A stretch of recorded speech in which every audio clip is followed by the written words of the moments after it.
होकर भगवान के हाथ में घूमने लगा, किंतु वे अपने प्रमुख पार्षद दैत्याधम हिरण्याक्ष के साथ विशेष रूप से क्रीड़ा करने लगे। उस समय उनके प्रभाव को ना जानने वाले देवताओं के विचित्र वचन सुनाई देने लगे। प्रभु आपकी जय हो, इसे और न खिलाओ, शीघ्र मार डालो। जब हिरण्याक्ष ने देखा कमल दल लोचन श्रीहरि उसके सामने चक्र लिए खड़े हैं, तब उसकी सारी इंद्रियां क्रोध से तिलमिला उठी और लंबी सांसें लेता हुआ अपने दांतों में ओठ चबाने लगा। उस समय वह तीखी डाढ़ों वाला दैत्य अपने नेत्रों से इस प्रकार उनकी ओर घूर लगाने लगा मानो भगवान को भस्म कर देगा। उसने उछलकर कहा, ले अब तू नहीं बचेगा।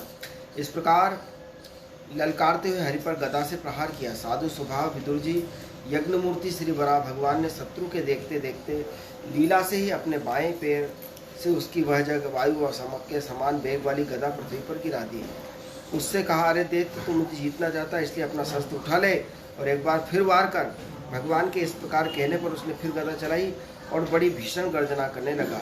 गदा को अपनी ओर आते देखकर भगवान जहाँ खड़े थे वहीं से उसे आते ही अनायास इस प्रकार पकड़ लिया जैसे गरुड़ सापिन को पकड़ लेता है। अपने उद्यम को इस प्रकार व्यर्थ हुआ देख उस महादैत्य का घमंड ठंडा पड़ गया, उसका तेज नष्ट हो गया। अब की बार भगवान के देने पर उसने उस गदा को लेना न चाहा, किंतु जिस प्रकार कोई ब्राह्मण के ऊपर निष्फल अविचार मारण आदि का प्रयोग करे, मूठ आदि चलाए, वैसे उसने यज्ञ पुरुष पर प्रहार करने के लिए एक प्रज्वलित अग्नि के समान लपलपाता हुआ त्रिशूल लिया। महाबली हिरण्याक्ष का अत्यंत वेग से छोड़ा हुआ वह तेजस्वी त्रिशूल आकाश में बड़ी बेगी तेजी से चमकने लगा।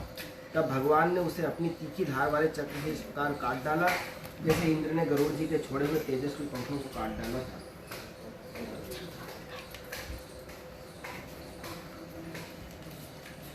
महाबली भगवान के चक्र से अपने त्रिशूल के बहुत से टुकड़े हुए देखकर से बड़ा क्रोध हुआ।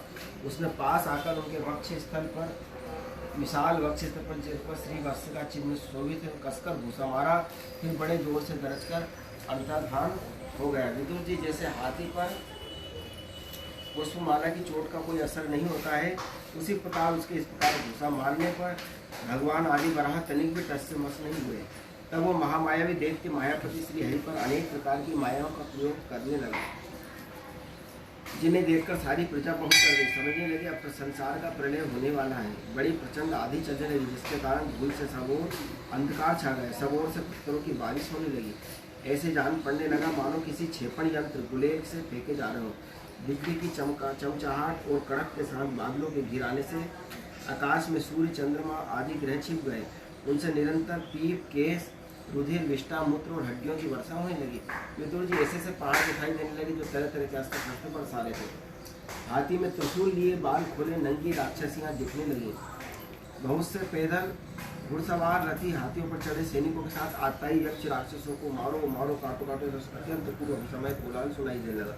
इस प्रकार प्रकट हुए उस आसुरी माया जाल का नाश करने के लिए यज्ञ मूर्ति भगवान वराह ने अपना प्रिय सुदर्शन चक्र छोड़ा। उस समय अपने पति का कथन स्मरण हो जाने से दिति का हृदय सहसा कांप उठा और उसके स्तनों से रक्त बहने लगा। अपना मायाजाल नष्ट होते देख नष्ट हो जाने पर वह दैत्य फिर भगवान के पास आया। उसने उन्हें क्रोध से दबाकर चूर चूर करने की इच्छा से भुजाओं भर लिया, किंतु देखा वे तो बाहर ही खड़े हैं। अब वह भगवान को वज्र के समान कठोर मुक्तों से मारने लगा। तब इंद्र ने जैसे वज्रासुर पर प्रहार किया था, उसी प्रकार भगवान ने उसकी कनपटी पर एक तमाचा मारा। विश्वविजय भगवान ने यद्यपि बड़ी उपेक्षा से तमाचा मारा, तो भी उसकी चोट से हिरण्याक्ष का शरीर घूमने लगा। उसके नेत्र बाहर निकल आए, हाथ पैर और बाल छिन्न भिन्न हो गए। वो निष्प्रगान होकर आंधी से उखड़े विशाल वृक्ष के समान पृथ्वी पर गिर पड़ा। हिरण्याक्ष का तेज अब भी मलिन नहीं हुआ था। उस करार डाड़ों वाले दैत्य को हाथों से घोट चबाते हुए पृथ्वी पर पड़ा देख वहाँ युद्ध देखने के लिए आए हुए ब्रह्मादि देवता उसकी प्रशंसा करने, ऐसी अलभ्य मृत्यु किसकी मिल सकती है। अपनी मिथ्या उपाधि से छूटने के लिए जिनका योगी जन समाधि योग के द्वारा एकांत में ध्यान करते, उन्हीं के चरण प्रहार से उनका मुख देखते देखते इस देव के राज ने अपना शरीर त्यागा। ये हिरण्याक्ष और हिरण्यकश्यप भगवान के ही पार्षद है। इन्हें सापवश अधोगति प्राप्त हुई। अब कुछ जन्मों में फिर अपने स्थान पर पहुंच जाएंगे। देवता लोग कहने लगे, प्रभु आपको बारंबार नमस्कार है। आप संपूर्ण यज्ञों को विस्तार करने वाले तथा संसार की स्थिति के लिए शुद्ध सत्वमय मंगल विग्रह प्रकट करने वाले हैं। बड़े आनंद की बात है कि संसार को कष्ट देने वाला यह दुष्ट दैत्य मारा गया। अब आपके चरणों की भक्ति के प्रभाव से हमें भी सुख शांति मिल गई। मैत्रेय जी कहते हैं, विदुर जी, इस प्रकार महापराक्रमी हिरण्याक्ष का वध करके भगवान आदि बरहा अपने अखंड आनंदमय धाम को पधार गए। उस समय ब्रह्मादि देवता उनकी स्तुति कर रहे थे। भगवान अवतार लेकर जैसी लीलाएं करते हैं और जिस प्रकार उन्होंने भीषण संग्राम में खिलौने की भांति महापराक्रमी हिरण्याक्ष का वध कर डाला। मित्र विदुर जी, वह सब चरित्र जैसा मैंने गुरुमुख से सुना तुम्हें सुना दिया। सूत जी कहते हैं, सोनक जी, मैत्रेय जी के मुख से भगवान की यह कथा सुनकर परम भागवत विदुर जी को बड़ा आनंद हुआ।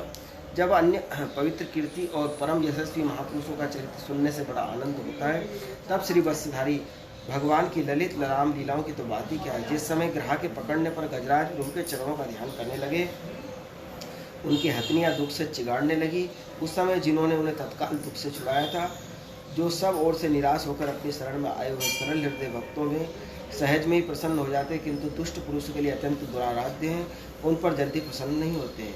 उन प्रभु के उपकारों को जानने वाला ऐसा कौन पुरुष है जो उनका सेवन ना करेगा। शौनक आदि ऋषियों पृथ्वी का उद्धार करने के लिए बड़ा रूप धारण करने वाले श्री हरि की हिरण्याक्ष नामक परम अद्भुत लीला को जो पुरुष सुनता है, गाता है अथवा अनुमोदन करता है, वो ब्रह्म हत्या जैसे घोर पाप से भी सहज में छूट जाता है। ये चरित्र अत्यंत पूर्णप्रद है, परम पवित्र है, धन और यश की प्राप्ति करवाने वाला है एवं आयुर्वर्धक, कामनाओं की पूर्ति करने वाला तथा युद्ध में प्राण और इंद्रियों की शक्ति बढ़ाने वाला है।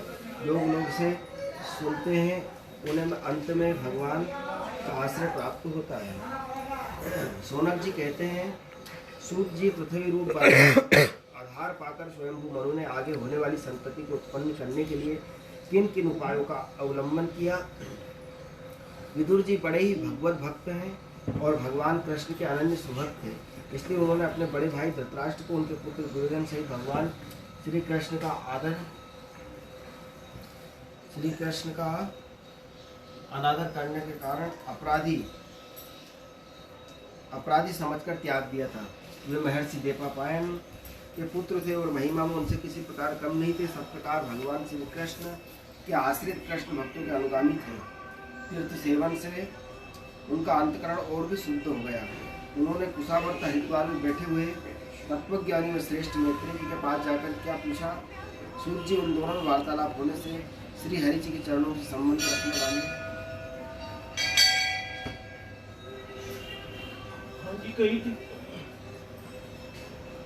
सूर्य जी, उन दोनों में वार्तालाप होने पर श्री हरि चरणों के संबंध से रखने वाली बड़ी पवित्र कथाएं होंगी, जो उन्हीं चरणों से निकले हुए गंगा जल के समान संपूर्ण पापों का नाश करने वाली होंगी।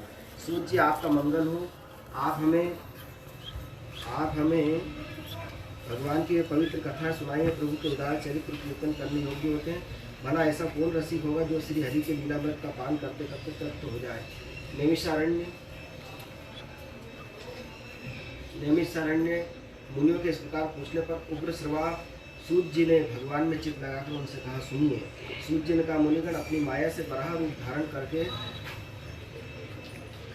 धारण करने वाले श्री हरि की रसातल से पृथ्वी को निकालने में और खेल में ही तिरस्कार पूर्वक हिरण्याक्ष को मार डालने की लीला सुनकर विदुर जी को बड़ा आनंद हुआ और उन्होंने मुनिवर मैत्रेय जी से कहा। विदुर जी ने कहा, ब्रह्मन, आप परोक्ष विषयों को भी जानने वाले हैं, अतः यह बतलाइए कि प्रजापतियों के पति श्री ब्रह्मा जी ने मरीचि आदि प्रजापतियों को उत्पन्न करके फिर सृष्टि को बढ़ाने के लिए क्या किया। मरीचि आदि मुनीश्वरों ने स्वयं मनु ने ब्रह्मा जी की आज्ञा से किस प्रकार प्रजा की वृद्धि की। क्या उन्होंने इस जगत को पत्नियों के सहयोग से उत्पन्न किया या अपने अपने कार्य में स्वतंत्र रहकर अथवा सबने एक साथ मिलकर इस जगत की रचना की। मैत्रेय जी बोले, विदुर जी, जिसकी गति को जानना अत्यंत कठिन होता है, उस जीवों के प्रारब्ध, प्रकृति के नियंतापूर्ण काल, इन तीनों हेतु से अथवा भगवान की सन्निधि से त्रिगुणमय प्रकृति में क्षोभ होने पर उससे महत्त्व उत्पन्न हुआ। देव की प्रेरणा से रज प्रधान महत्त्व से वैकारिक, सात्विक, राजस व तामस, इन तीन प्रकार का अहंकार उत्पन्न हुआ। उसने आकाश आदि पांच तत्वों के अनेक वर्ग प्रकट किए। वे सब अलग अलग रहकर भूतों के कार्य रूप ब्रह्मांड की रचना नहीं कर सकते थे, इसलिए उन्होंने भगवान की शक्ति से परस्पर संगठित होकर एक स्वर्ण वर्ण अखंड अंड की रचना की। वह अंड चेतना शून्य अवस्था में 1000 वर्षों से भी अधिक समय तक कारणोदक के जन्म पड़ा रहा। फिर उसमें श्री भगवान ने प्रवेश किया। उसमें अधिष्ठित होने पर उनकी नाभि से सहस्त्र सूर्य के समान अत्यंत देदीप्यमान एक कमल प्रकट हुआ, जो संपूर्ण जीव समुदाय का आश्रय था। इसी से स्वयं ब्रह्मा जी का भी आविर्भाव हुआ। जब ब्रह्मांड के गर्भरूप जल में शयन करने वाले श्री नारायण देव ने ब्रह्मा जी के अंतःकरण में प्रवेश किया, तब वे पूर्व कल्पों में अपने ही द्वारा निश्चित की हुई नाम रूप में व्यवस्था के अनुसार लोगों की रचना करने लगे। सबसे पहले उन्होंने अपनी छाया से तामिस्त्र, अंधा तामिस्त्र, तम, मोह और महामोह, ये 5 प्रकार की अविद्या उत्पन्न की। ब्रह्मा जी को वो अपना तमोमय शरीर अच्छा नहीं लगा, अतः उन्होंने उसे त्याग दिया। तब जिससे भूख प्यास की उत्पत्ति होती है, ऐसे रात्रि रूप उस शरीर को उसी से उत्पन्न हुए यक्ष राक्षसों ने ग्रहण कर लिया। उस समय भूख प्यास से अभिभूत होकर वे ब्रह्मा जी को खाने दौड़ने लगे, कहने लगे इसे खा जाओ, इसकी रक्षा मत करो, क्योंकि वे भूख प्यास से व्याकुल हो रहे हैं। ब्रह्मा जी ने घबराकर उनसे कहा, अरे यक्ष राक्षसों, तुम मेरी संतान हो, इसलिए मुझे भक्षण मत करो, मेरी रक्षा करो। उनमें से जिन्होंने कहा खा जाओ वे यक्ष हुए, और जिन्होंने कहा रक्षा मत करो वे राक्षस कहलाए। फिर ब्रह्मा जी ने सात्विक प्रभा से देदीप्यमान होकर मुख्य मुक्त देवताओं की रचना की। उन्होंने कीड़ा करते हुए ब्रह्मा जी के त्यागने पर उनका वह दिन रूप प्रकाश में शरीर ग्रहण कर लिया। इसके पश्चात ब्रह्मा जी ने अपने जनक देश में से कामशक्त असुर को उत्पन्न किया। वे अत्यंत कामधुनुक होने कारण उत्पन्न होते ही मैथुन के लिए ब्रह्मा जी की ओर चले। यह देखकर पहले तो वे हंसे, किंतु फिर निर्लज्ज असुरों को अपने पीछे लगा गए। भयभीत क्रोधित होकर बड़े जोर से भागे।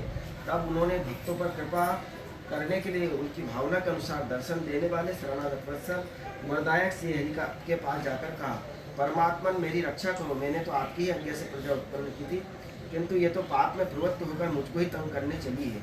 जनाब, एकमात्र आप ही दुखी जीवों को दुख करने वाले हैं। जो आपकी चरण शरण में नहीं आते उन्हें दुख देने वाले एकमात्र आप ही हैं। प्रभु तो प्रत्यक्षवत सबके हृदय की जानने वाले हैं। उन्होंने ब्रह्मा जी की आतुरता देखकर कहा, तुम अपने इस काम कलुषित शरीर को त्याग दो। भगवान की यूँ कहते ही उन्होंने वह शरीर भी छोड़ दिया। ब्रह्मा जी का छोड़ा हुआ शरीर एक सुंदरी स्त्री संध्या देवी के रूप में परिणित हुआ। उसके चरण कमलों के पाइजेब झंकृत हो रहे थे, उसकी आंखों से मतवाली हो रही थी, कमर करधनी की लड़ों से शोभित साजली साड़ी से ढकी हुई थी। उनके उभरे हुए स्तन इस प्रकार सटे हुए थे कि उनके बीच में कोई अंतर ही नहीं रह गया था। उसकी नासिका और दंतावली बड़ी सुघड़ थी। वह मधुर मधुर मुस्कुराती हुई असुरों की ओर हाव भावपूर्ण दृष्टि से देख रही थी। वह नीली नीली अलकावली से शोभित सुकुमारी मानो लज्जा के मारे अपने अंचलों में सिमटी जाती थी। विदुर जी उस सुंदरी को देखकर सबके सब असुर मोहित हो गए। अहो, इसका कैसा विचित्र रूप है, कैसा अलौकिक धैर्य और कैसी नई अवस्था है। देखो, हम काम पीड़ितों के बीच में कैसी बेपरवाह सी विचर रही है। इस प्रकार उन कुबुद्धि व्यक्तियों ने स्त्री रूपनी संध्या के विषय में तरह तरह के तर्क वितर्क करके फिर उसका बहुत आदर करते हुए प्रेम पूर्वक पूछा, सुंदरी तुम कौन हो, किसकी पुत्री हो? भामनी, यहाँ तुम्हारे आने का क्या प्रयोजन है? तुम अपने अनुप रूप को बेमोल सोता दिखाकर हम अभावों को तरसा रही है।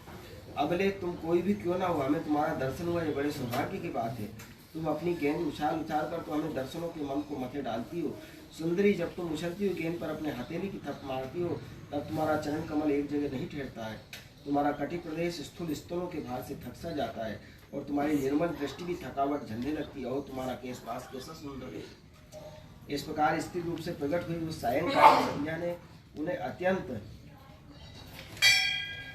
कामाशक्त कर दिया। फिर उन मूढ़ों ने उसे कोई रमणी रत्न समझकर ग्रहण कर लिया। तदंतर ब्रह्मा जी ने गंभीर भाव से हंसकर अपनी कांतिमय मूर्ति से, जो अपने सौंदर्य को मानो आप ही आस्वादन करती थी, गंधर्व और अप्सराओं को उत्पन्न किया। उन्होंने ज्योत्सना चंद्रिका रूप अपने उस कांतिमय प्रिय शरीर को त्याग दिया। उसी को विश्वावसु आदि गंधर्वों ने प्रसन्न ग्रहण किया। इसके पश्चात भगवान ब्रह्मा ने अपनी तंद्रा से भूत पिशाच उत्पन्न किए। उन्हें दिगंबर वस्त्रहीन और बाल बिखरे देख उन्होंने आंखें मूंद ली। ब्रह्मा जी के त्यागे हुए उस जम्भाई रूप शरीर को भूत पिशाचों ने ग्रहण किया। इसी को निद्रा भी कहते हैं, जिससे जीवों की इंद्रियों में शिथिलता आती देखी जाती है। यदि कोई मनुष्य झूठे मुंह सो जाता है तो उस पर भूत पिशाच आक्रमण करते हैं, उसी को उन्माद कहते हैं। इसलिए झूठे मुंह कभी नहीं सोना चाहिए, लोग सो जाते हैं, गलत है। फिर भगवान और फिर कहते हैं कि हमको ये परेशानी, हाथ से निमंत्रण देते हैं। फिर भगवान ब्रह्मा ने भावना की कि मैं तेजोमय हूँ और अपने अदृश्य रूप से साध्वीगण और पितृगण को उत्पन्न किया। पितरों ने अपनी उत्पत्ति के स्थान उस अदृश्य शरीर को ग्रहण किया। इसी को लक्ष्य में रखकर पंडित जन श्राद्ध आदि के द्वारा पितर और साध्वीगणों को क्रमशः कव्य पिंड हव्य अर्पण करते हैं। अपनी तिरोधान शक्ति से ब्रह्मा जी ने सिद्ध और विद्याधरों की सृष्टि की। उन्हें अपना वह अंतर्धान नामक अद्भुत शरीर दिया। एक बार ब्रह्मा जी ने अपना प्रतिबिंब देखा, तब अपने को बहुत सुंदर मानकर उस प्रतिबिंब से किन्नर और किम पुरुष उत्पन्न किया। उन्होंने ब्रह्मा जी के त्याग देने पर उनका वो प्रतिबिंब शरीर ग्रहण किया। इसलिए सब उस काल में अपनी पत्नियों के साथ मिलकर ब्रह्मा जी के गुण आदि कर्मदान किया करते हैं। एक बार ब्रह्मा जी सृष्टि की वृद्धि न होने के कारण बहुत चिंतित होकर हाथ पैर आदि अवयवों को फैलाकर लेट गए। फिर क्रोधवश उस भोगमय शरीर को त्याग दिया। उससे जो बाल झड़कर गिरे वही सर्प हुए। उसके हाथ पैर सिकोड़कर चलने से कूट स्वभाव सर्प और नाग हुए, जिनका शरीर फंड रूप से कंधे के पास बहुत फैला होता है। एक बार ब्रह्मा जी ने अपने कृत्य से अनुभव किया। उस समय अंत में उन्होंने अपने मन से मनुओं की सृष्टि की। ये सब प्रजा की वृद्धि करने वाले हैं। मनस्वी ब्रह्मा जी ने उनके लिए अपना पुरस्कार स्वरूप त्याग दिया। मनुओं को देखकर उससे पहले उत्पन्न हुए देवता गंधर्व आदि ब्रह्मा जी की स्तुति करने लगे। वे बोले, बेशुकर्ता ब्रह्मा जी, आपकी ये सृष्टि बड़ी ही सुंदर है। इसमें अग्निहोत्र आदि सभी कर्म प्रतिष्ठित हैं। इसकी सहायता से हम भी अपना आविर्भाव ग्रहण कर सकेंगे। फिर आदि ऋषि ब्रह्मा जी ने इंद्रिय संयम पूर्वक तप, विद्या, योग और समाधि से उत्पन्न हुए अपनी प्रिय संतान ऋषिगण की रचना की। उनमें से प्रत्येक को अपने समाधि, योग, ऐश्वर्य, तप, विद्या, वैराग्य में शरीर का अंश दिया। तो आगे का पाठ जो है कल कहेंगे। इसी के साथ अपनी वाणी को विराम। और इसी आप